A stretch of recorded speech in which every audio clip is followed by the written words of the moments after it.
Ya, como primer punto de la exploración neurológica tenemos la inspección. Primero debemos valorar el aspecto general del paciente. Como podemos observar, tenemos un paciente orientado que está consciente y no existen cambios de coloración en su piel ni tampoco existe ictericia en los ojos y tiene una respiración normal. Con esto podemos decir que el aspecto general del paciente es bueno. También es importante tomar en cuenta la actitud, ya que esta nos va a permitir obtener datos biológicos para determinar una patología. Por ejemplo, una característica muy importante es la postura en gatillo refusil que se presenta en la meningitis. También es importante valorar la facies. La más representativa es la parkinsoniana, donde que el paciente se encuentra con una mirada fija, la boca entreabierta y es pálido. A continuación valoraremos el estado mental de Anita, por lo tanto se toma en cuenta el nivel de conciencia. Vamos a observar la actitud, el lenguaje y la orientación. Como primer punto en el nivel de conciencia, podemos observar que está alerta, que está somnoliento, confundido o incómodo. Al momento que está alerta, procedemos a hacerle algunas preguntas, como por ejemplo, ¿qué día es hoy? Hoy es miércoles. ¿Es de día o de noche? Es de día. ¿Cuántos años tienes? 21 años. Aquí podemos observar que el paciente se encuentra en alerta. Luego vamos a tener, cuando un paciente está confundido, vamos a proceder a hacer las siguientes preguntas. ¿Cómo te llamas? Bárbara. ¿Cuántos años tienes? 2. ¿Qué día es hoy? Martes. Entonces, observamos que el paciente se encuentra en un estado de conciencia confundido. Otro punto importante es el estado de somnolencia. Generalmente los pacientes están dormidos, pero sí responden a estímulos dolorosos. Por ejemplo, cuando le procedo a tocar aquí, él reacciona. Anteriormente valoramos la alerta y ahora valoraremos el estupor. Existen dos tipos, un superficial y un profundo. El superficial se asemeja a un paciente borracho, pero sí responde a estímulos dolorosos. Por ejemplo, al presionar el abdomen, el paciente sí reacciona. El estímulo profundo es cuando el paciente no reacciona ante unos estímulos. Presionamos el abdomen y el paciente está en un estado de inconsciencia y esto nos puede llevar a un estado de coma. En inspección también es importante tomar en cuenta el lenguaje, ataxia y náusea. El lenguaje principalmente es la expresión verbal, el lenguaje oral y la persona debe comprender el lenguaje. Tenemos funciones simbólicas que se denomina la ataxia, que son movimientos involuntarios indispensables que realiza la persona, por ejemplo, como soltarse el cabello. Y la apraxia es la incapacidad de realizar estos movimientos simples. También vamos a tener la afasia de expresión de Broca. Este es un lenguaje incomprensible, pero ella nos entiende lo que tratamos de decir. En la afasia comprensión de Wernicke es un lenguaje fluente, pero ella no entiende lo que nosotros decimos. Y la afasia de conducción comprende, es un lenguaje comprensible, pero ella no puede repetir las frases. Por ejemplo, el carro es azul. Azul es el carro.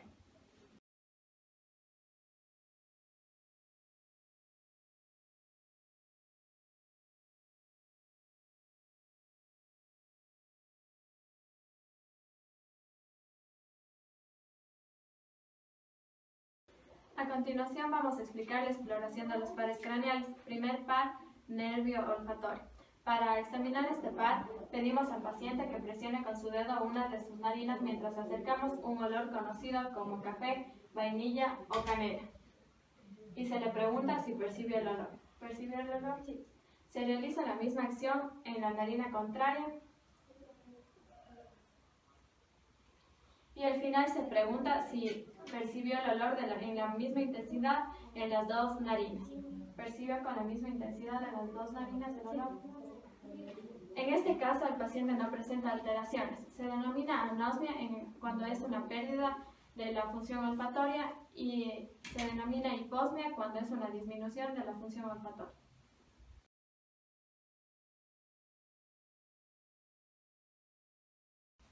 Segundo par, nervio óptico. Agudeza visual.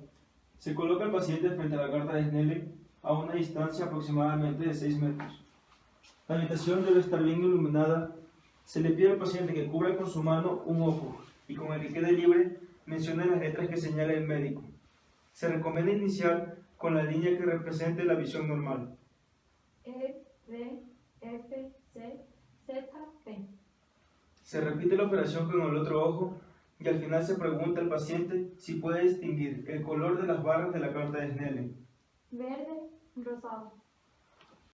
En este caso el paciente no presenta alteraciones. Se denomina amaurosis a la ceguera transitoria, ambliopía a la disminución de la visión y acromatopsia cuando existe una alteración en la percepción de los colores. Fondo de ojo. El paciente no debe llevar anteojos. El médico toma el oftalmoscopio en forma vertical con su mano diestra, abarcando todo el mango con toda la mano y manteniendo el índice sobre el disco de cambio de lentes. Se prende el oftalmoscopio y se pone el lente en cero. Posteriormente, se apoya la cejilla del aparato en su propia ceja, enfocando el pulpejo de uno de los dedos hasta encontrar una imagen clara de sus huellas dactilares. Se coloca al paciente sentado con ambos ojos abiertos. El examinador se coloca de pie enfrente del paciente con la luz apagada o tenue. El paciente debe dirigir la vista de ambos ojos a un punto fijo distante. El oftalmoscopio se coloca delante de nuestro ojo de tal manera que el borde superior toque nuestra ceja con el rayo de luz dirigido al paciente. El explorador se sitúa a la derecha del paciente, llevando en la mano diestra el oftalmoscopio cuando se examine el ojo derecho y en la mano izquierda cuando se examine el ojo izquierdo. Se coloca la abertura de luz en un haz intermedio y viendo a través de la abertura del oftalmoscopio. El examinador aborda el ojo a 45 grados desde el borde temporal, dirigiendo la luz hacia la pupila para identificar el reflejo rojo hasta que el oftalmoscopio esté muy cerca del ojo, casi en contacto con las pestañas. Una vez enfocado el fondo de ojo, lo primero que se debe tratar de identificar es la papila. Si no se localiza el dato, entonces se buscan los vasos de la retina y se sigue el trayecto de los vasos hasta el calibre donde se torne mayor. Campo visual. Se le pide al paciente que fije sus ojos en nuestra frente y partiendo del centro, deslizamos nuestro dedo derecho en forma de semicírculo al oído del paciente, pidiéndole que nos avise en qué momento deja de verlo. Se realiza lo mismo en el lado contrario. El campo visual normal es de 180 grados. Se denomina hemianopsia a la pérdida de visión de la mitad del campo visual, cuadrantopsia a la pérdida de visión de un cuadrante del ojo.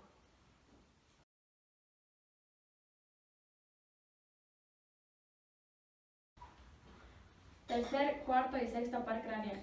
Nervio ocular común, patético y ocular externo. Es necesario explorar los componentes simpáticos del tercer par buscando 3 reflejos pupilares. Reflejo fotomotor, haciendo incidir un haz de luz en la pupila para observar la miosis pupilar. Estimular con un haz de luz una pupila y observar nuevamente la miosis de la pupila contraria a la estimulada. Y por último, acercar un objeto al ojo del paciente para observar la miosis y pedir que enfoque un objeto lejano para observar la midriasis. Luego se exploran los movimientos conjugados de ambos ojos, pidiéndole al paciente que siga el movimiento de uno de nuestros dedos, realizando estos movimientos en forma vertical, horizontal y oblicua.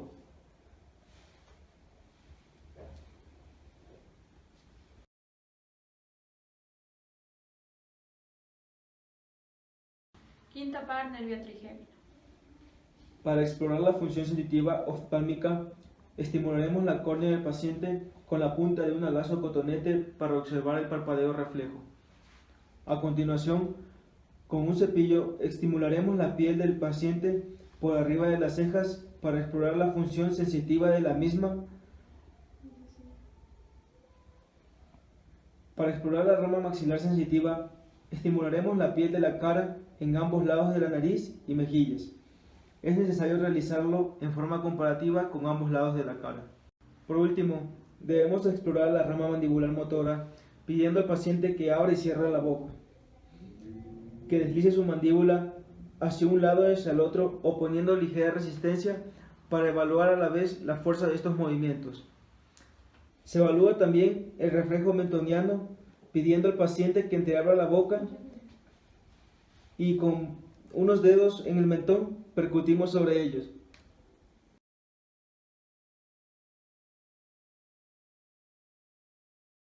Séptimo par, nervio facial. Para explorar la función motora de este par, pedimos al paciente que realice una serie de movimientos como levantar las cejas, juntar las cejas, soplar y cerrar los ojos con fuerza. Para explorar la percepción de los sabores, pedimos al paciente que cierre los ojos y saque la lengua. Colocamos en la punta de la lengua un sabor dulce y preguntamos si percibe el sabor. El paciente se enjuaga la boca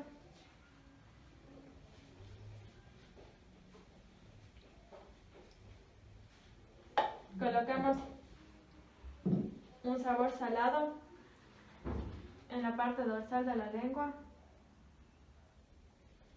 y preguntamos si percibió el sabor.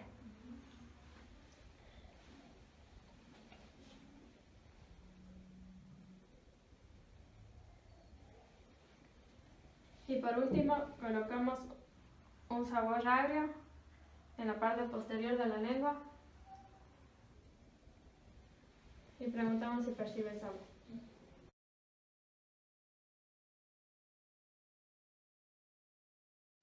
Octavo par, nervio vestíbulo coclear. Para explorar este par es necesario explorar la función sensitiva que es la audición. Esta se explora de varias maneras, con un chasquido cerca del oído del paciente, susurrando palabras y pedir que las repita, o por medio de la prueba de Rine, que consiste en hacer vibrar un diapasón y colocarlo en la apófisis mastoidea del oído que se explora. Se le pide al paciente que avise cuando deje de percibir el zumbido. Se sitúa el diapasón frente al conducto auditivo externo y se le pregunta si aún oye la vibración. En condiciones normales se logrará percibir el sonido, ya que el aire es mejor medio conductor que el óseo. En caso de que el paciente no perciba el sonido por vías aéreas, debemos realizar la prueba de Weber, haciendo vibrar un diapasón y ubicándolo en el vértice del cráneo. Se pregunta si el sonido se escucha igual en ambos oídos o mejor en alguno de ellos. En un paciente normal es igual en ambos lados.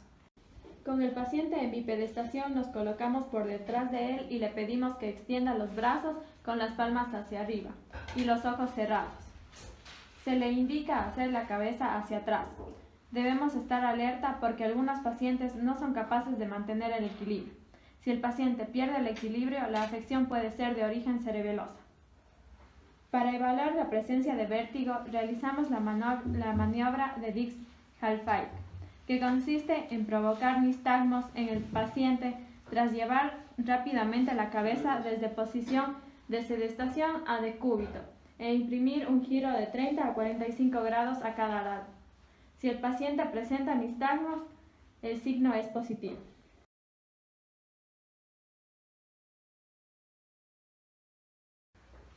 Pares craneal 9, 10 y 12. Glosofaringio, vago e hipogloso.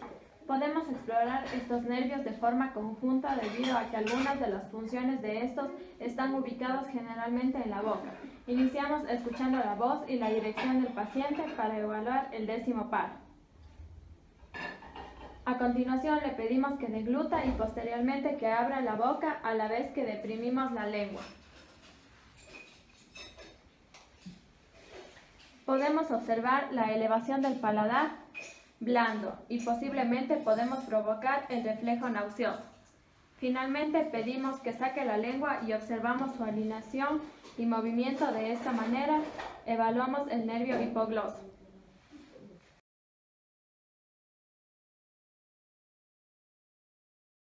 Onceavo par, nervio espinal. En este vamos a evaluarlo diciéndole al paciente que levante los hombros y mueva la cabeza de un lado hacia el otro.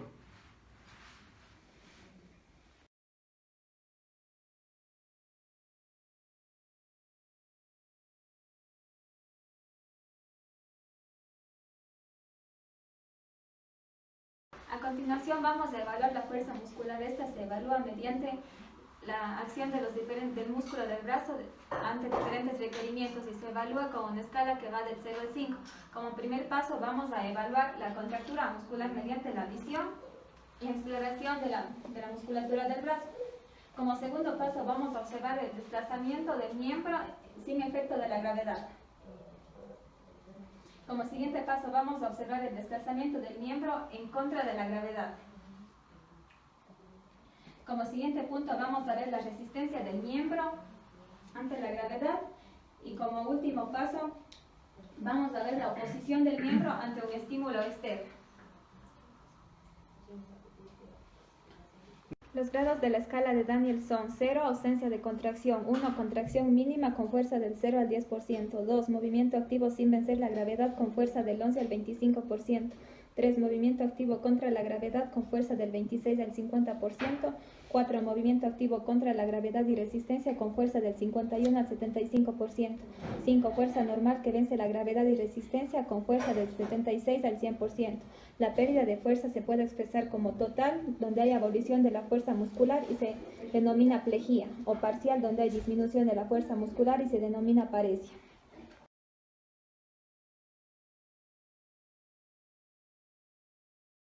A continuación vamos a realizar la evaluación de la marcha. Para ello le pedimos al paciente que siga las órdenes que le damos. Camine en puntillas. Camine en talones. Siga la línea que se encuentra en el piso. Camine en tandem. Camine y gire rápidamente. Gire. Camine con los ojos cerrados hacia atrás. Camine lento. Camine rápido. Alteraciones de la marcha. Marcha atáxica. El paciente no sabe dónde están sus pies, ni posición espacial, ni extremidades. Aumento de la base de sustentación. Marcha irregular, titubeante. No puede caminar en tandem, empeora con los ojos cerrados. A continuación, la marcha espástica. Esta se da cuando hay una lesión de la vía piramidal. Existe hemiparesia espástica contralateral, hipertonicidad, hiperreflexia, flexión de codo y muñeca, extensión de extremidad inferior, flexión plantar de los dedos, deformidad equina. Existe la marcha en tijeras que indica lesión medular.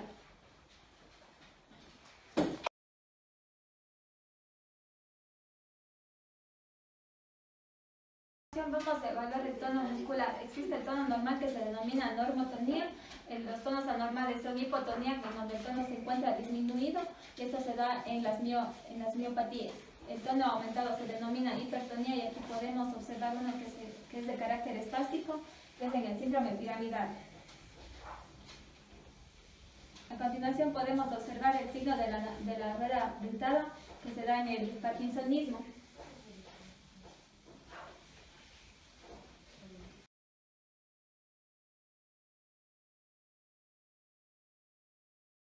Reflejos metáticos más comunes y las raíces a que corresponden. Reflejo bicipital. Lugar, tendón del bíceps. Respuesta, flexión del antebrazo sobre el brazo. Raíz, C5-C6. Reflejo tricipital. Lugar, tendón del tríceps. Respuesta, extensión del antebrazo. Raíz, C6-C7. Reflejo estiloradial. Lugar, apófisis estiloides del radio. Respuesta, flexión del antebrazo con supinación. Raíz, C5-C6. Reflejo cúbito pronador. Lugar, apófisis estiloides del cúbito. Respuesta, pronación de la mano. Raíz, C7-C8. Reflejo rotuliano. Lugar, tendón rotuliano. Respuesta, extensión de la pierna sobre el muslo. Raíz, L3-L4. Reflejo aquileo. Lugar, tendón de Aquiles. Respuesta, flexión plantar. Raíz, S1. En los reflejos osteomusculares vamos a determinar de manera cualitativa y esto se va a marcar con cruces, en donde areflexia no se indica con cruces, hiporeflexia vamos a indicar con una cruz, normoreflexia vamos a indicar con 2 cruces, hiperreflexia con 3 cruces. Aquí existe Hodgman y Troner. Y luego el clonus que se va a indicar con 4 cruces y su signo indica así. Reflejos cutáneos mucosos más comunes. Reflejo faríngeo. Lugar, mucosa faríngea. Maniobra, estimulación. Respuesta, contracción de los músculos constrictores de la faringe con náusea. Reflejos abdominales. Lugar, abdomen superior, medio e inferior. Maniobra, con un objeto afilado se roza el abdomen de afuera hacia la línea media. Respuesta, contracción de los músculos de la pared abdominal. El ombligo se desvía hacia el estímulo. Reflejo cremastérico, que se observa solo en los hombres. Reflejo glúteo. Lugar, piel de los glúteos. Maniobra, hincar con un alfiler o estimular con un objeto fino. Respuesta, contracción de los glúteos. Reflejo plantar. Lugar, borde externo de la planta del pie. Maniobra, estimulación vigorosa con un objeto afilado del talón. Reflejos anormales. Reflejo de Babinski. Tenemos que este va a indicar lesión de la vía periaminal. Se va a examinar desde el talón en su parte externa hasta la parte superior de las falanges. El resultado va a ser la hiperreflexia del primer dedo y el abaniqueo de los demás. Reflejos atávicos o primitivos. Reflejo glabelar o orbicular oculi. Se va a dar por medio de la percusión del arco ciliar y tendrá una respuesta como reflejo orbicular ore. Percusión del labio superior e inferior y el reflejo se dará del chupeteo.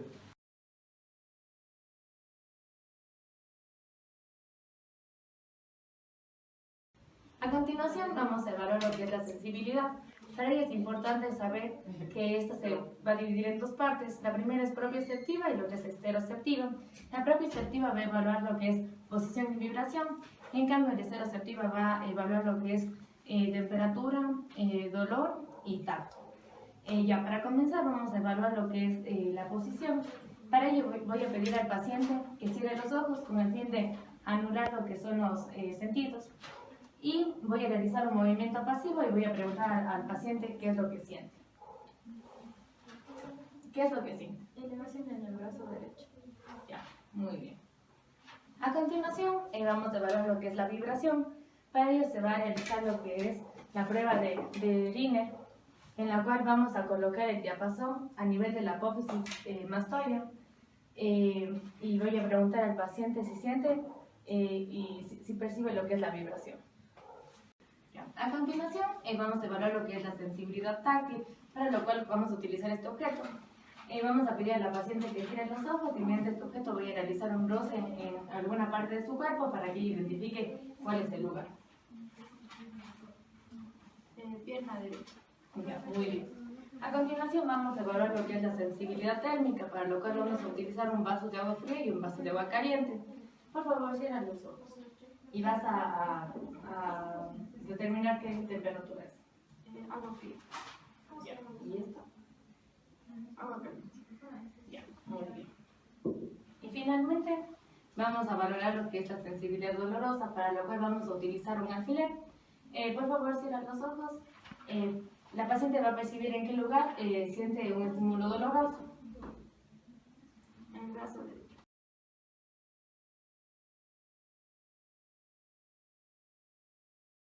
A continuación vamos a evaluar lo que es el cerebelo. El cerebelo y el octavo par craneal van a ser los encargados del equilibrio. Primero vamos a comenzar evaluando lo que es el miembro superior, para lo cual vamos a pedir a la paciente que toque con el pulgar todos sus dedos. Ya, ahora cerrando los ojos. Ya, muy bien.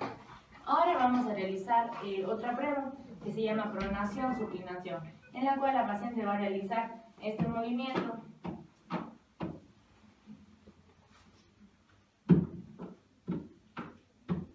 Y ahora con los ojos cerrados. Ya, muy bien. Ahora vamos a realizar la prueba golpe palma, en la cual la paciente va a realizar este movimiento. Ya, ahora con los ojos cerrados. Ya. A continuación vamos a evaluar lo que son los movimientos de precisión, para lo cual vamos a pedir a la paciente que estire sus brazos. Aquí vamos a realizar el movimiento dedo-nariz, en lo cual vamos a realizar este movimiento que es dedo, nariz y regresa, igualmente con el otro brazo. Ya, ahora ese mismo movimiento pero con los ojos cerrados. En el caso de que la paciente tuviera una alteración en el cerebelo, la prueba de Romer sería así: cierra los ojos y esperamos 10 segundos, en donde vamos a observar que va la paciente a presentar movimientos. Bien. Muy bien. A continuación vamos a evaluar lo que es la diadocinesia. Estos son movimientos simultáneos con rapidez, para lo cual vamos a pedir a la paciente que realice este movimiento. Y ahora con los ojos cerrados. Ya, muy bien. En el caso de que existieran movimientos lentos o irregulares es porque se tratara de un trastorno en el cerebelo. Y por último vamos a evaluar lo que es la dismetría. Esto es cuando existe una inadecuada captación de la distancia. Para eso se va a utilizar este objeto y se le va a pedir a la paciente que junte la tapa con el marcador.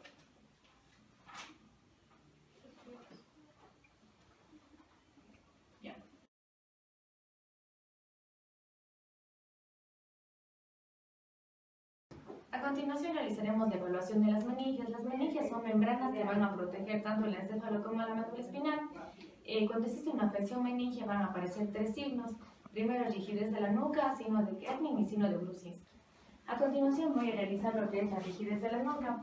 En la rigidez de la nuca la paciente no va a poder flexionar la cabeza, para lo cual cuando yo eleve la cabeza va a elevarse como una tabla. También tenemos el signo de Kerning, en la cual voy a flexionar los muslos contra el abdomen, y al momento de que yo quiera extender la pierna, la paciente va a presentar dolor. Ya. Y por último tenemos el signo de Brusinski, en el cual yo voy a flexionar la cabeza, y al momento de que yo flexione la cabeza va a haber una flexión secundaria que va a ser de las rodillas.